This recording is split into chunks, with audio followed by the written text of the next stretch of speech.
नमस्कार, मी आकाश. पब्लिक कट्टा या आपल्या चॅनलच्या शिरूरची रणधुमाई या मालिकेमध्ये आपलं मनापासून स्वागत. तर आज आपल्या सोबत आहेत भारतीय जनता पक्षाचे सोशल मीडियाचे राज्य प्रभारी मल्हारजी पांडे. नमस्कार, स्वागत आहे तुमचं. तर सध्या सोशल मीडिया कुणाकडे नाहीये असा प्रश्न विचारला तर कोणीही नाही म्हणणार नाही. सगळ्यांच्या हातामध्ये सोशल मीडिया आहे आणि भारतीय जनता पक्षाचे राज्याचं पूर्ण सोशल मीडियाचं तुम्ही बघता. तर सोशल मीडियाचा असा वोटिंग मध्ये आता वोटिंग पण रेट वाढलेला आहे.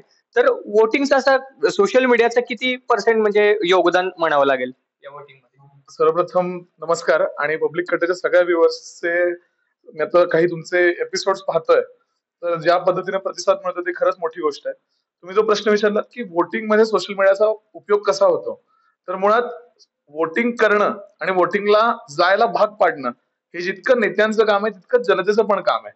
आणि जनतेचा मीडिया हा सोशल मीडिया झालाय, आपण दरवेळेला बघितलेलं आहे. मुळात वोटिंग केल्यानं आपल्याला कोणकोणते अधिकार मिळतात हे सांगण्याचं काम आपण सोशल मीडियाच्या माध्यमातून गेले काही दिवस करत आहोत. सोशल मीडियाच्या ह्या अवेअरनेस कॅम्पेनमुळे असं दिसतंय की काही प्रमाणामध्ये लोकांची वोटिंग पर्सेंटेज वाढलंय. पण सध्या आपण जर 3 टप्पे जे काही बघितले त्यामध्ये थोड्याफार प्रमाणामध्ये लोकांचं वोटिंग कमी झालेलं दिसतंय आणि ही फार चिंताजनक गोष्ट आहे. त्यामुळं सोशल मीडियामधून जो काही अवेअरनेस निर्माण होतोय, आणि प्रत्येकाला माझी अशी एक रिक्वेस्ट आहे की आपण प्रत्येकानं पुढच्या टप्प्यांमध्ये जी काही वोटिंग असणार आहे, कमीत कमी आपण 70% आकडा तरी क्रॉस करावा. माझ्या एका मताने काय फरक पडतोय असा स्वतःला प्रश्न विचारण्याच्या ऐवजी आपण ग्राउंडवर उतरून खऱ्या अर्थाने मतदान करावं आणि नंतर मग आपली सुट्टी एन्जॉय करावी, एवढंच मला म्हणायची इच्छा आहे. नक्कीच. आणि याला जोडून अजून एक प्रश्न विचारायचा आहे की सध्या पॉलिटिक्स राजकारण ह्याला फार निगेटिव्ह अँगलनं बघितलं जातं. म्हणजे आम्ही या माध्यमातून युवकांमध्ये फिरत असतो तर त्यांचं हेच म्हणणं आहे की आमचं काही देणं घेणं नाहीये. तर ह्यांना तुम्ही काय सांगाल? मुळात राजकारणाला एक निगेटिव्ह झालर ही खूप पूर्वीपासून आहे. पण त्याच्यामध्ये एक वाक्य आहे की if you don't go into the system you will not change the system. तसं मला सगळ्या युवकांना म्हणणं आहे की जर चुकीची एखादी गोष्ट असेल, जर आपल्या समोर दिसतीये ही घाण गोष्ट आहे, तर साफ करून ते पुढे जाणं इसेन्शियल आपल्याला. तुम्ही जसं म्हणालात की सध्याच्या राजकारणामध्ये युवकांचा सहभाग कसा गरजेचा आहे ते, तर युवकांनी जास्तीत जास्त प्रमाणामध्ये राजकारणात यावं, अभ्यासू युवकांनी यावं, पॉलिसी चेंजेस काय असतील त्याच्यावरती अभ्यास करावा, त्या चांगल्या पद्धतीने लोकांसमोर मांडाव्यात, त्या चांगल्या लोकांमध्ये जास्तीत जास्त सहभाग घ्यावा आणि सहभाग नोंदवून त्यांनी राजकारणाची छवी जी निगेटिव्ह झाली आहे ती स्वच्छ करावी, असं एक मला युवक म्हणून वाटतं. आणि एक सक्रिय युवक जो सध्या राजकारण म्हणता येत नाही पण इन जनरल राजकीय आणि सामाजिक वर्तुळामध्ये वावरतोय असं म्हणून मला वाटतं. नक्कीच. आणि अजून एक की नरेंद्र मोदींनी 10 वर्ष देशाचं नेतृत्व केलेलं आहे. काही जणांना पसंत आहे, काही जणांना नापसंत आहे. प्रत्येकाची चॉईस आहे ती. पण 10 वर्षामध्ये बरेच निर्णय नरेंद्र मोदींनी घेतलेले आहेत. ते पण काही आवडलेत, नावडलेत. तसे तुम्हाला काय वाटतं की 10 वर्षात किती चेंज झालेला आहे? आणि एक आवडता निर्णय आणि एक नावडता निर्णय सांगायचा तुम्हाला. आता तुम्ही 2014 पासून जर सगळं नरेटिव्ह बघितलं तर तुम्ही आधी जो प्रश्न विचारला होता की निगेटिव्ह वे मध्ये लोक राजकारणाकडे पाहतात, पण ही एक तितकीच गोष्ट आहे की पंतप्रधान मोदी जेव्हापासून पंतप्रधान झालेत, नरेंद्र मोदी जेव्हापासून पंतप्रधान झालेत, तेव्हा युवकांचा राजकारणाकडे बघण्याचा दृष्टिकोन बदललाय. मोदीजींनी मागच्या 10 वर्षामध्ये घेतलेले जवळपास सगळे निर्णय हे देशहिताचे आहेत आणि या गोष्टीला फक्त आपणच नाही तर संपूर्ण जग मान्यता देत आहे. कधी काळी युएसचा विजा युएसनी मोदींचा विजा नाकारला होता, त्याच पंतप्रधान मोदींना आज युएसच्या काँग्रेसमध्ये 2 वेळा संबोधन करण्याची संधी मिळाली.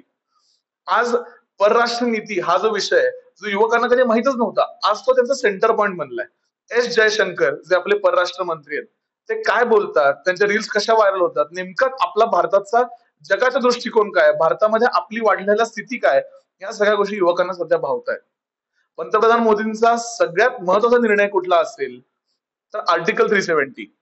ज्या वेळेला जनसंघ स्थापन झाला 1951च्या दरम्यान, तर त्यावेळेला त्या तत्कालीन अध्यक्ष जे होते श्यामाप्रसाद मुखर्जी, त्यावेळेला त्यांनी सांगितलं की एक देश में दो विधान दो संविधान दो निशान नहीं चलेंगे, आणि त्याच करता त्यांचं बलिदान झालं. आर्टिकल 370 रद्द व्हावा म्हणूनच श्यामाप्रसाद मुखर्जी हे काश्मीरमध्ये गेले आणि दुर्दैवानं त्यांचा तिथं अंत झाला.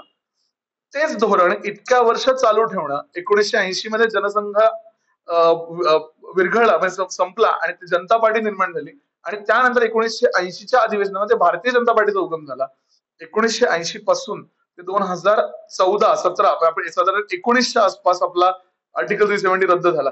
इतक्या वर्षाच्या धोरणावरती टिकून राहणं, त्यानंतर पंतप्रधान मोदींसारखा एक माणूस तिथं नेतृत्व करणं आणि आर्टिकल 370 रद्द करून काश्मीरला भारताचा अविभाज्य घटक बनवणं, हा सगळ्यात महत्वाचा निर्णय आहे असं मला वाटतं.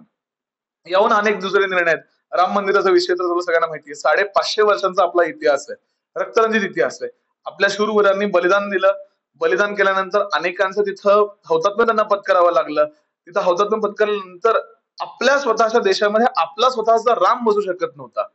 पण आपल्या देशामध्ये अयोध्येमध्ये राम बसवण्यासाठी परत एकदा पंतप्रधान मोदींसारखा माणूस इथे नेतृत्वासाठी यायला लागला.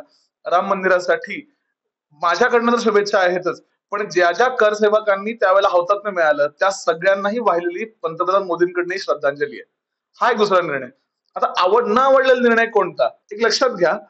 2019-20च्या आसपास शेतकरी बिलं पंतप्रधान मोदींनी देशासमोर सादर केली. 3 शेतकरी बिलं, ज्याच्यामध्ये शेतकऱ्यांचा प्रचंड फायदा होणार होता. त्या शेतकरी बिलामधले काही जे भाग होते ते महाराष्ट्रामध्ये ऑलरेडी लागू केले होते आपल्या महाराष्ट्राचे नेते शरद पवार यांनीच. पण त्याचा विरोध करणारे कोण होते? त्याचा विरोध करणारे स्वतः शरद पवारच होते. आणि शरद पवारांच्या अलायन्स मध्ये असलेला सध्या जो इंडिया अलायन्स जो आपण म्हणतो, त्याच्यामध्ये राहुल गांधी आहेत, ममता बॅनर्जी आहेत, अरविंद केजरीवाल आहेत, या सगळ्यासारख्या लोकांनी शेतकऱ्यांच्या विरोधात शेतकऱ्यांना अननेसेसरीली म्हणजे डोक्यामध्ये काहीतरी भरवून दिलं की हे 3 शेतकरी कायदे आणले की तुमचं सगळं संपून जाईल. पण ह्याच्यामध्ये एक छुपा अजेंडा होता. त्या छुप्या अजेंड्याच्या माध्यमातून त्यांना जे मधले दलाल लोक असतात त्यांचा बिझनेस रद्द होऊ नये, त्यांचा बिझनेस जर संपला तर आपले खिसे भरायचे थांबतील. आणि म्हणून या सगळ्या ह्याच्यामध्ये त्या पंजाब आणि दिल्ली बॉर्डरला मोठ्या प्रमाणात आंदोलन सुरू झालं. त्या आंदोलनामध्ये अनेक सारे खलिस्तानी एलिमेंट्स बाहेर आले. देशाच्या सुरक्षतेला खूप मोठा धोका निर्माण झाला. त्यामुळे न आवडलेला निर्णय कोणता, तर मोदींनी ह्या सगळ्यांना न घाबरता ते 3 जे शेती कायदे होते ते लागू केले पाहिजे. ते लागू झाले असते तर शेतकऱ्यांचा आज जितका होतोय त्याहून दुप्पटी तिप्पटीने जास्त फायदा झाला असता. त्यामुळं ते 3 शेती कायदे आणणं हे गरजेचं होतं.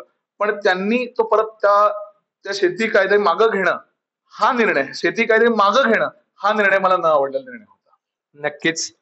अजून एक आहे की ते देशपातळीवर झालं. आता थोडस आपण आपल्या पूर्ण एरियामध्ये येऊया. तर आता शिरूरची इलेक्शन सुद्धा आहे, 13 तारखेला मतदान आहे. तर आपल्या या शिरूर भागामध्ये, शिरूर लोकसभेमध्ये काय असे बदल व्हावेत आणि काय अपग्रेडेशन यावेत असं वाटतंय तुम्हाला? आणि होणाऱ्या खासदारांकडून काय अपेक्षा आहेत आणि कोणते खासदार पूर्ण करतील हे सांगायचंय. आधी आपण खासदारांकडनं काय अपेक्षा आहेत त्या आधीच्या खासदारांनी काय केलंय ह्याच्याविषयी मी 1-2 मिनिटं बोलतो. 2019च्या इलेक्शन्स मध्ये एक मोठी वेव आपल्या इथं होती, लाट आपल्या इथं होती.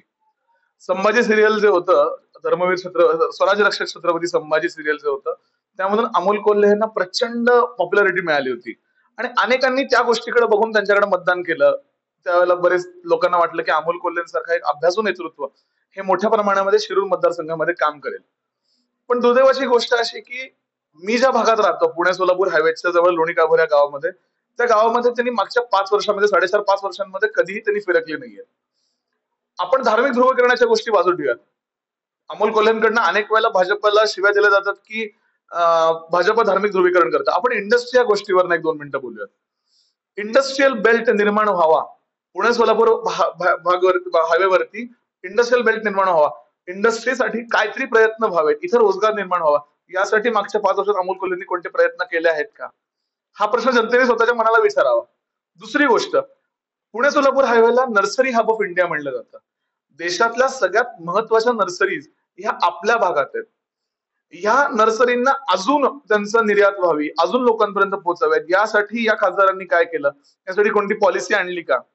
रस्ते, पाणी हा सगळं महत्वाचा विषय जरी असला तरी पॉलिसी मेकिंग मध्ये, देशाच्या वेगळ्या पॉलिसी मेकिंग मध्ये अमोल कोल्हेंचा पक्ष, शरदचंद्र पवार गट, राष्ट्रवादी या पक्षानं सीएचा विरोध केला, या पक्षानं एनआरसीचा विरोध केला, या पक्षानं 370चा विरोध केला, या पक्षानं ट्रिपल तलाकचा विरोध केला.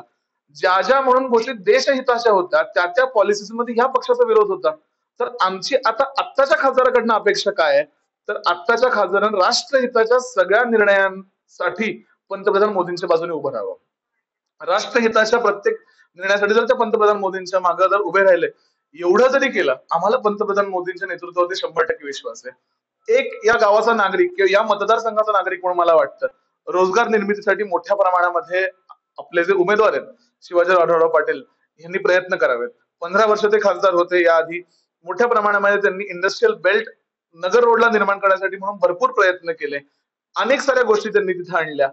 त्याच पद्धतीनं संपूर्ण मतदारसंघाचा विकास व्हावा, संपूर्ण मतदारसंघात त्यांनी काम करावं, ही अशी इच्छा आहे. आणि ज्या सध्या नेत्यांच्या अंडर ते काम करतात, अजितदादा पवार हे स्वतःच्या कामासाठी म्हणून ओळखले जातात, स्वतःच्या निर्णय क्षमतेसाठी म्हणून ओळखले जातात. तर अजितदादांच्या नेतृत्वाखाली आणि पंतप्रधान मोदींच्या सगळ्या मार्गदर्शनाखाली शिवाजीराव आढळराव पाटील हे उत्तम काम करतील, असं आमचं सगळ्यांचं म्हणणं आहे. नक्कीच. आणि शेवटचा प्रश्न आहे फक्त, दोन्ही खासदार तुम्ही बघितलेले आहेत, खरं तर खूप कमी वयामध्ये तुम्हाला राजकारण कळतंय. तर ह्या दोन्ही खासदारांना तुम्ही बघितलेलं आहे, या दोन्ही खासदारांना 10 पैकी मार्क द्यायचे, तर दोन्ही खासदारांचे आवडलेले निर्णय सांगू शकता आणि त्यांना मार्क द्यायचे 10 पैकी. एक नेता आहे जो खऱ्या अर्थाने नेता आहे, आणि एक अभिनेता आहे जो ऍक्सिडेंटली नेता झालाय. मला वाटतं ह्याच उत्तरामध्ये तुम्हाला मला काय सांगायचं ते लक्षात येईल.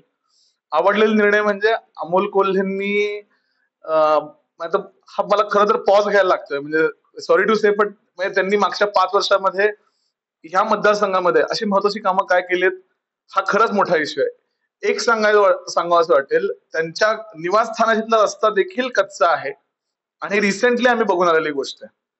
आणि शिवाजीराव पाटलांची जर बघायला गेलं तर 15 वर्षामध्ये त्यांनी इंडस्ट्रीसाठी जे काम केलं आहे, बैलगाड्या शर्यती ज्या त्यांनी परत चालू केल्या त्यासाठी त्यांनी प्रयत्न केले.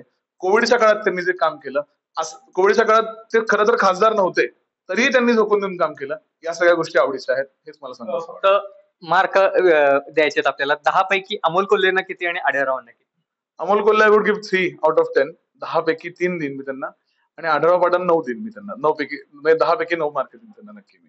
एक मार्क कशासाठी कट करेल का? एक मार्क पुढच्या ज्या वेळेला त्यांची पुढची 5 वर्ष संपतील, म्हणजे आमची सगळ्यांची भारतीय जनता पार्टीच्या कार्यकर्त्यांची हीच इच्छा आहे.